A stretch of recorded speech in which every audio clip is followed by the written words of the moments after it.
నేను నీకు తోడై ఉన్నాను, హాని చేయుటకు ఎవ్వడు నీ మీదికి రాడో. నేనున్నా, ఎవడు నన్ను దాటి నీ మీదకి వచ్చేది?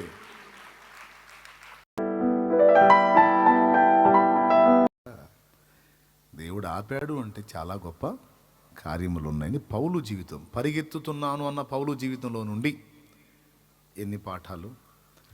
కొన్ని చోట్ల పౌలు భయపడ్డాడు, అయితే దేవుడు మాట్లాడాడు, నువ్వు భయపడక మాట్లాడు, ఈ పట్టణములో నాకు బహుజనం ఉన్నది. జస్ట్ పేజీ తిప్పండి, 18వ అధ్యాయము 5వ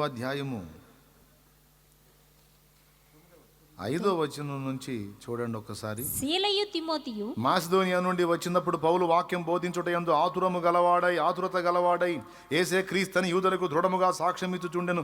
వారు ఎదురాడి దూషించినప్పుడు అతడు తన వస్త్రమును దులుపుకొని, మీ నాశనమునకు మీరే ఉత్తరవాదులు, నేను నిర్దోషిని, ఇక మీదట అన్యజనుల యొద్దకు పోవుదునని వారితో చెప్పి అక్కడి నుండి వెళ్ళి దేవుని యందు భక్తి గల తీతియు యూస్తు అను ఒకని ఇంటికి వచ్చెను. అతని ఇల్లు సమాజ మందిరమును ఆనుకొని ఉండెను. ఆ సమాజపు మందిరపు అధికారి అయిన క్రిస్పు తన ఇంటి వారందరితో కూడా ప్రభువునందు విశ్వాసముంచెను. మరియు కొరింథీయులలో అనేకులను విశ్వసించి బాప్తిసం పొందిరి. రాత్రి వేళ దర్శనమందు ప్రభు, నీవు భయపడక మాట్లాడుము, మౌనముగా ఉండకుము, నేను నీకు తోడై ఉన్నాను, నీకు హాని చేయుటకు నీ మీదికి ఎవడును రాడు, ఈ పట్టణములో నాకు బహు జనమున్నదని పౌలుతో చెప్పగా వెళ్ళిపోదాం అనుకున్నాడు. చూడండి, ఇక్కడొద్దు, ఇంకా దరిద్రులు అసలు స్వీకరించట్లా, నేను ఉండను ఇక్కడ, అన్యజనుల దగ్గర పోతాను నేను అని ఆవేశపడి వెళ్ళిపోదాం అనుకున్నాడు. ఇక్కడ కూడా ఆపాడు. ఆగునైనా ఆగా, ఆవేశపడతావే, వాళ్ళు వినకపోతే ఇక వినేవాళ్ళు లేరా? వాళ్ళు చెవి ఒగ్గకపోతే ఇక చెవి ఒగ్గేవాళ్ళు లేరా? అయ్యో పౌలా, వాళ్ళు బెదిరిస్తే ఆ బెదిరింపులకు నువ్వు భయపడి పారిపోతావా? నువ్వు భయపడక మాట్లాడుము, నేను నీకు తోడై ఉన్నాను, హాని చేయుటకు ఎవ్వడు నీ మీదికి రాడో. నేనున్నా, ఎవడు నన్ను దాటి నీ మీదకి వచ్చేది? నేనున్నా, ఈ పట్టణములో నాకు బహుజనమున్నది అంటే ఆ మాట తీసుకొని ఇంక దాదాపు సంవత్సరం మీద 6 నెలలు ఉన్నాడా? ఎన్ని నెలలు ఉన్నాడు? సంవత్సరం మీద. అది అంత మాట నాకు ఇంకెందుకు ఆగుతాడు? ఆ మొక్క దొరకాలే కానీ ఆ మొక్క భక్తుడికి దొరికిందంటే దేవుని నోటి నుంచి ఇంక ఆగుతాడా? దూసుకెళ్ళడు. కాబట్టి ఇక్కడ నుంచి నేను వెళ్ళిపోతానన్న వాడిని ఆపాడు. అక్కడ కాదు, ఇక్కడ ఉంది పని, నువ్వు తొందరపడి వెళ్ళొద్దు, వారి బెదిరింపులకు లోపడద్దు, నువ్వు నిలబడవు, పని ఉంది, చాలా జనం ఉంది, నేను నీకు తోడై ఉన్నా, నీకు హాని చేయడానికి ఎవడు నీ మీదికి రాడు, నిన్నెవడు ముట్టడో, నేను నీ చేయి పట్టుకొని ఉన్నా. ఈ 4 ఘట్టాలు మీరు ధ్యానిస్తే మరికొన్ని కనపడవచ్చు. పరిగెత్తుతున్నా అన్న పౌలు జీవితంలో దేవుడు ఆపిన ఘట్టాలు, నిలువమన్న ఘట్టాలు. చెల్లి, ఏమర్థం చేసుకున్నావు? ఏదో ఒకటి అర్థం చేసుకున్నావా? నా సన్నిధిలో నడచుచు నిందారహితుడవై ఉండన్న మాటలో నడక అనేదే తీసుకున్నాను నేను. నిందారహితుడు అన్న సంగతి గతంలో మాట్లాడాను. నడవమన్నప్పుడు నడవాలి, పరిగెత్తు అన్నప్పుడు పరిగెత్తాలి, ఆగు అన్నప్పుడు ఏం చేయాలి? ఆగాలి. ఇక చివరిగా ఈ ధ్యానానికి ముగింపుకు వచ్చేద్దాం. ఆగుట వలన కలిగే ప్రయోజనాలు ఏంటి? దేవుడు ఆగమన్నప్పుడు ఆగితే ఉపయోగం ఏంటి? మొట్టమొదటిది, దేవుడు ఆగమన్నప్పుడు ఆగటం విధేయత. అర్థమైందా? విధేయత. కదులు అన్నప్పుడు కదలాలి, ఆగు అన్నప్పుడు ఆగాలి. ఆగమన్నప్పుడు ఆగటం విధేయత. నంబర్ 1. నేను ముగింపుకు వస్తున్నా, ఇంట్రెస్ట్ ఉంటే రాసుకోండి, లేదు మాకు పెద్ద గ్రహింపు శక్తి ఉందంటే అవసరం లేదు. రెండవది, ఆగమన్నప్పుడు ఆగితే వనగూరే ప్రయోజనం ఏంటంటే నీకు ప్రశాంతత, దేవునితో గడపడానికి నీకు సమయం ఏర్పడిద్ది. రెండవది, నీకు అవరోధంగా ఉన్న వాటన్నిటిని తొలగించే ప్రక్రియ దేవుడు చేపడతాడు.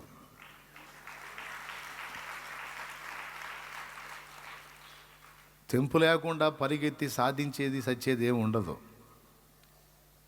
అర్థమైందా?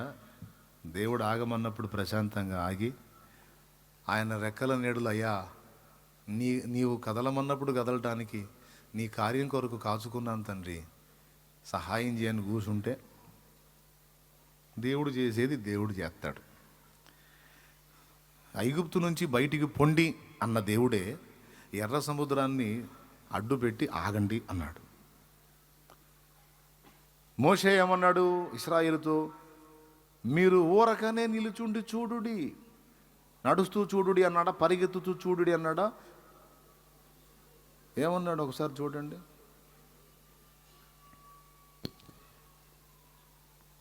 నిర్గమకాండము 14:13. 14-13 చదువు.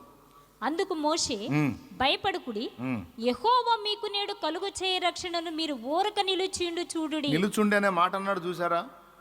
స్తోత్రం. పెద్దగా చెప్పండి. మీరు ఊరకనే నిలుచుండి చూడండి, పరిగెత్తి చూడండి, లేకపోతే నడుస్తా చూడండి, అల్లా జస్ట్ నిలవండి అన్నాడు. ఆగటం వల్ల వన్నుగూరే ప్రయోజనం ఏంటంటే అవరోధాలు తొలగించే ప్రక్రియ దేవుడు చేపడతాడు. అరే అవరోధాల్లో నేను కొద్దిగా ఆగవమ్మా, ఆగయ్యా అన్నదాకా ఆగకుండా ఊరక పరిగెత్తితే ఎడిపోయి పడతా. వాళ్ళు పరిగెత్తితే లేదా నడిస్తే రెండు వైపులు నడవాల, ఒకటి సముద్రంలో లేదా వెనక్కి. ఈ గొడవ ఎందుకు?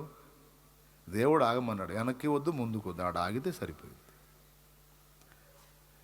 ఏ విషయంలోనైనా సరే జస్ట్ వెయిట్ అన్నాడంటే ఓకే థ్యాంక్ యూ లార్డ్ అనుకుని కూర్చోవాలి అక్కడంతే. వాళ్ళు అక్కడ ఆగటం వల్ల వాళ్ళకి ఎంత మేలు కలిగిందో తెలుసా? వాళ్ళలో కొందరు అనుకున్నారు, ఇక్కడ నిలబడేదేంది, ఈ పిచ్చోడు ఈ మాట మాట్లాడుతున్నాడు, ఊరకనే నిలుచుండి చూడమంటున్నాడు ఏంటి, చూసేదేంటి? వాళ్ళు వెనక తరుముతూ వస్తున్నారు, ఐగుప్తు రాజు ఫరో వస్తున్నాడు. ఎందుకు వచ్చిన గొడవ? మన వెనక్కి వెళ్ళి అయ్యా నీ దాసులో నీ బానిసలో అంటే సరిపోతుంది, వెనక్కి వెళదాం అని కొంతమంది అన్నారు. కొంతమంది ఏమో రాళ్ళు తీసుకోండి అన్నారు. ఎందుకు? మోషే మీద వేయటానికి. కొంతమంది సనగటం గొనగటం మొదలుపెట్టారు. ఐగుప్తులో సమాధులు లేవని, అక్కడ అందరం చేస్తే పూడ్చిపెట్టని ప్లేస్ చాలదని, సముద్ర తీరం అయితే బాగా విశాలంగా ఉంటుంది, ఎంతమంది నేను పూడ్చిపెట్టొచ్చని తీసుకొచ్చాడు ఈ మోషే, మామూలుడు కాదని మొదలుపెట్టారు. అప్పటిదాకేమో మోషే భజన చేశారు. వెంటనే మోషే మీద రాళ్ళు, సణుగుళ్ళు, గొణుగులు మొదలుపెట్టారు. కొంతమంది అలా, కొంతమంది ఇలా. కొంతమంది గమనిస్తున్నారు అసలు ఏం జరుగుతుందని. దేవుడు మోషేతో మాట్లాడుతున్నాడు, నేను వాళ్ళకి నా రక్షణ ఏంటో చూపిస్తాను, వాళ్ళు కొంచెం అక్కడ ఆగమను అని. అప్పుడు అన్నాడు మోషే, మీరు భయపడకుడి, యెహోవా నేడు మీ పక్షమున ఫైట్ చేస్తాడు, ఆయన మీకు కలుగజేసే రక్షణ మీరు చూడుదురు, కానీ మీరు ఊరకనే నిలుచుండి చూడండి, నడవద్దు, పరిగెత్తొద్దు, నిలబడండి అంతే. నిలబడిపోయారు. నిలబడటం వల్ల ఏం జరిగిందో తెలుసా? వాళ్ళు కానీ నడక మొదలు పెడితే ముందుకు నడవలేరు కనుక ఇంకెటు నడవాలా? వెనక్కే నడవాలా. నడిస్తే ఏమయ్యేది? శత్రువులకు మరలా రైట్. వాళ్ళు చెప్పిన ప్రకారం నిలవటం వలన, అక్కడే నిలవటం వలన వారికి సముద్రం 2 భాగాలుగా విడిపోయి త్రోవనిచ్చింది. నిన్ను ఆపాడు అంటే నిన్ను అడ్డగించిన సముద్రమును చీలగొడుతున్నాడని అర్థం. నిన్ను అడ్డగించినటువంటి వ్యక్తులను అడ్డు తొలగిస్తున్నాడని అర్థం. నిన్ను అభ్యంతరపరిచిన వ్యక్తుల్ని తొలగిస్తున్నాడని అర్థం. తొలగించిందాక ఆగు. హేరోదు యేసును చంపగోరి బాలయేసును చంపటానికి 2 ఏళ్లలోపు పిల్లలందరినీ బెత్లెహేములో హతము చేయమన్నాడు. ముందుగానే దేవుని చేత బోధింపబడిన వాడ యోసేపు యేసును తీసుకొని వెళ్ళిపోయాడు. ఎక్కడికి వెళ్ళాడు? ఐగుప్తుకి వెళ్ళాడు. తర్వాత దేవుడు దూతతో ఏం చెప్పించాడు? శిశువుని చంపదూచిన వారు చనిపోయిరి, ఇక బొమ్మన్నాడు. యేసును అక్కడ ఎందుకు ఆపాడు? వీడిని ఎత్తాలా, ఈ హేరోదుగాడిని ఎత్తాలా, వీడుంటే చంపుతాడు.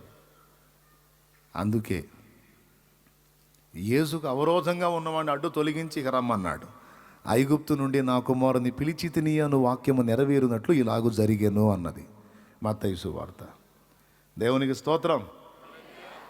సో నిన్ను ఆగు అన్నాడు అంటే ఆగటం వల్ల ప్రయోజనం. మొదటిది ఏమిటి? విధేయత. రెండవది ఏమిటి? విశ్రాంతి. మూడవది ఏంటి? ఏదో ఒకట అవరోధాలు తొలగించబడతాయి. ఎర్ర సముద్రాలు నీ కొరకు పాయలు కొట్టబడతాయి. అంతేనా?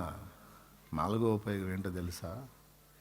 నీకు అవరోధంగా ఉన్న అడ్డుబండలు తొలగటమే కాదు, నిన్ను అణచివేయ చూసిన వారు కూడా ముంచివేయబడే ప్రక్రియ జరుగుతుంది అక్కడ.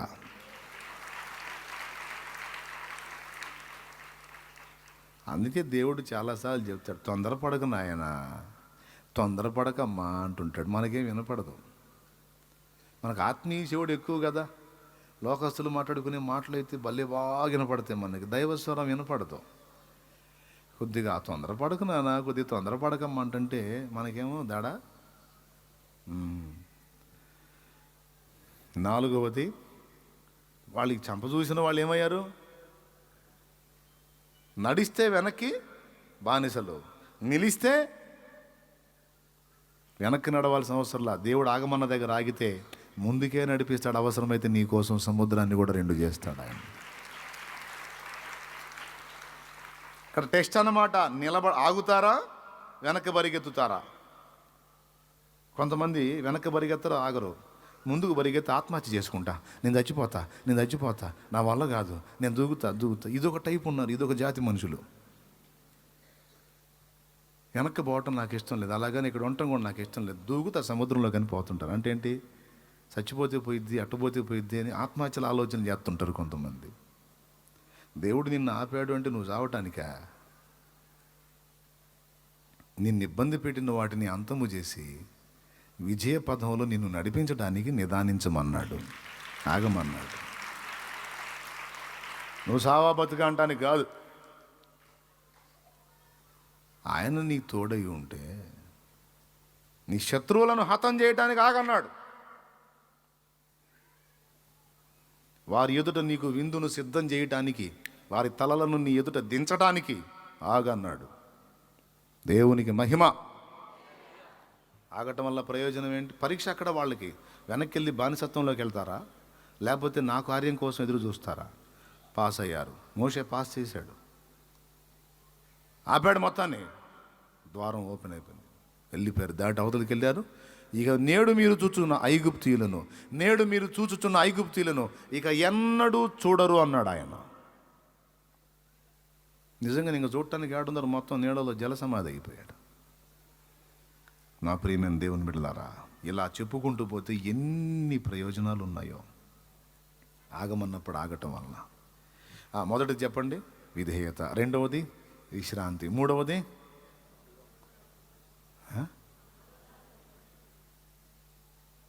ఏదో ఒకట అవరోధాలు తొలగించబడి. నాలుగవది అడ్డగించిన వారు అంతము చేయబడతారు.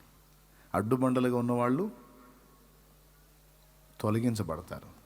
ఐదవది, నీవు పొందాలని ఆశించిన వాటికంటే ఎక్కువైన వాటిని నీ కోసం సిద్ధపరిచి ఆ ఎక్కువైన వాటిని నీకు అందజేయడానికి కావాలని కొన్నిసార్లు ఆయన ఆగు అంటాడు. నేను కొన్నిసార్లు కొన్ని పనులకు ఆగినప్పుడు కొంతమందికి అర్థం కాదు, ఎందుకు అన్న ఆగుతాడు, దూసుకెళ్ళొచ్చు కదా అని. నేను అంటాను, దూసుకెళ్తే నన్ను తీసుకెళ్లాల్సి వచ్చింది నాయన అని. దేవునికి స్తోత్రం. దూసుకెళ్తే నన్ను తీసుకెళ్లాల్సి వచ్చింది నాయన, నేను వెళ్ళనులే, నేను దూసుకెళ్ళనులే, నేను పిచ్చోళ్ళకి పోయి ఆయన దగ్గరే కూర్చుంటాలే అంటాను నేను. ఒక సమయం వచ్చింది, అరే వాళ్ళు అట్లా వీళ్ళు ఇట్లా అన్నా మనం ఎందుకు, అరే అవసరం లేదు నాయన.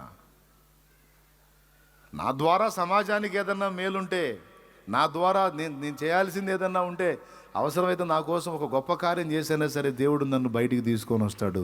నా ద్వారా ప్రజలకు ఉపయోగం ఏదో అది జరిగిస్తాడు. నేనైతే ఆయన సన్నిధిని, ఆయన కార్యం కొరకు కాచుకుంటాను. నేనేం స్కెచ్లు గీయను, ప్లాన్లు గీయను, పథక రచనలు చేయను. నేను ఎలా ఎక్స్పోజ్ అవ్వాలి, నేను ఎలా హైలైట్ అవ్వాలి, నేను ఎలా ప్రజల్లోకి వెళ్ళాలి, నేను ఎలాగా గుర్తింపబడాలి, నేను ఏం చేస్తే అందరి ముందు నేను ఆ ప్రయత్నాలు ఏం చేయలే. అవసరం ఏముంది? పిలిచినవాడు నమ్మదగినవాడు, పిలిచినప్పుడే వాగ్దానం చేశాడు. కొండ మీద కట్టబడిన పట్టణం మరుగై ఉండనేరన్నట్లు నీ ద్వారా నేను పరిచర్య చేస్తాను, నిన్ను వాడుకుంటాను, అది జగద్విదితం చేస్తానని ఆయన వాగ్దానం ఉండనే ఉంది. ఆయన చెయ్యకపోతే మాత్రం వచ్చిన నష్టం ఏముంది? ఉండాల్సిన వాడి మనసులో మనకి ఇంత స్థానం ఉంటే చాలదా? గుర్తించాల్సిన వాడు గుర్తిస్తే చాలదా? జనాల భజన అవసరం అంటావా? జనాల కిరీటం అవసరం అంటావా? వాళ్ళకు ముద్దు వచ్చినప్పుడు కిరీటం పెడతారు, బంగారు కిరీటం. చిరాకు పుట్టిందంటే ముళ్ళ కిరీటం పెట్టి మళ్ళీ ఒట్టిగా వదిలిపెట్టరు, రెల్లు పొల్ల తీసుకొని ఒత్తుతారు. ఎందుకు వచ్చిన గొడవ? దేవునికి స్తోత్రం, హల్లెలూయా. ముద్దు వస్తేనేమో బంగారు కిరీటం పెట్టి, చిరాకు పుట్టిందనుకో ఈ బంగారు కిరీటం లాగేసి ముళ్ళ కిరీటం అంటారు. ఎందుకు వచ్చిన కూడా? ఆ మహారాజు హృదయంలో ఉంటే చాలు.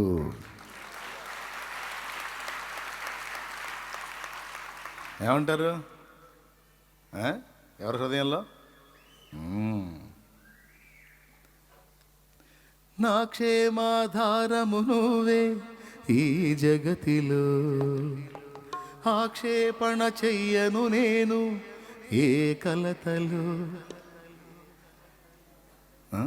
ఏ కొరతలోనా? నేను కలతని పాడా కదా, మీరే కరెక్ట్గా ఉన్నారు. కలతలలో నేనున్న కలవరపడనయ్యా, నీ తలపులలో నేనున్న అంతే చాలయ్యా. నువ్వు లేకుండా నేనుండలేనయ్యా, నీ తోడు లేకుండా. కొంతమంది నువ్వు లేకుండా నేను ఉండలేను, నువ్వు లేకపోతే నేను బతకలేను, చచ్చిపోవాలనిపిస్తుంది, కర్ర తీసుకొని బాధాలనిపించింది నాకు. దయ్యం మోహన్ దాన, దరిద్రుడి కోసం సావాలనుకుంటావా? సైతాన్ మోహన్ దాన అనాలనిపించింది. అంటే ఊరుకుంటారా? ఊరుకోరు కదా, అందుకని అనంలే.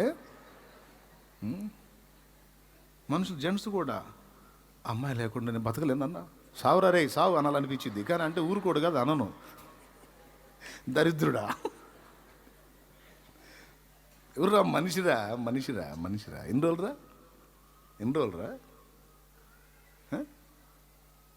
ఎంత గ్యారంటీ? ఆయన మాట్లాడకపోతే అనాల మాట.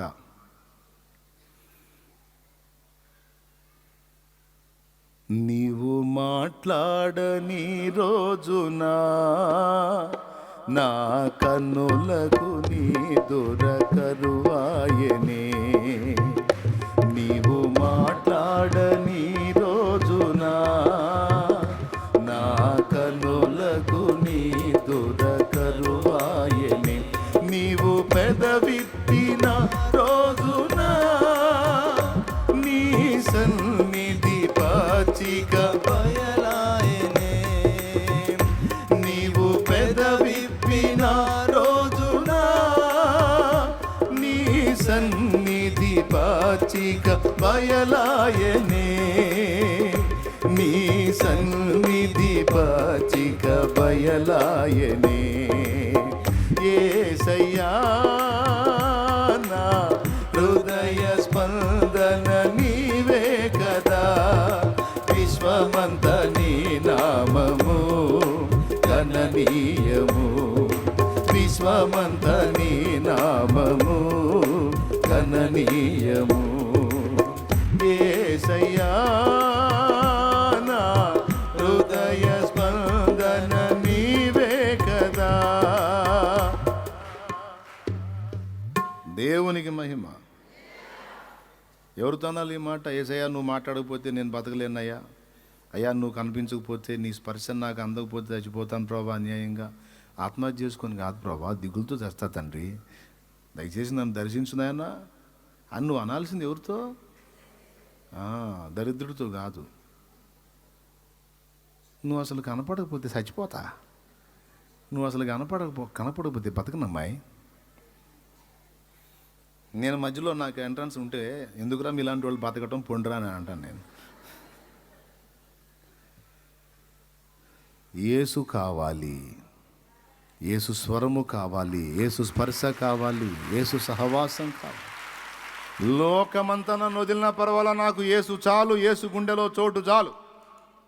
ప్రజలు నన్ను గుర్తించకపోయినా పర్వాలా.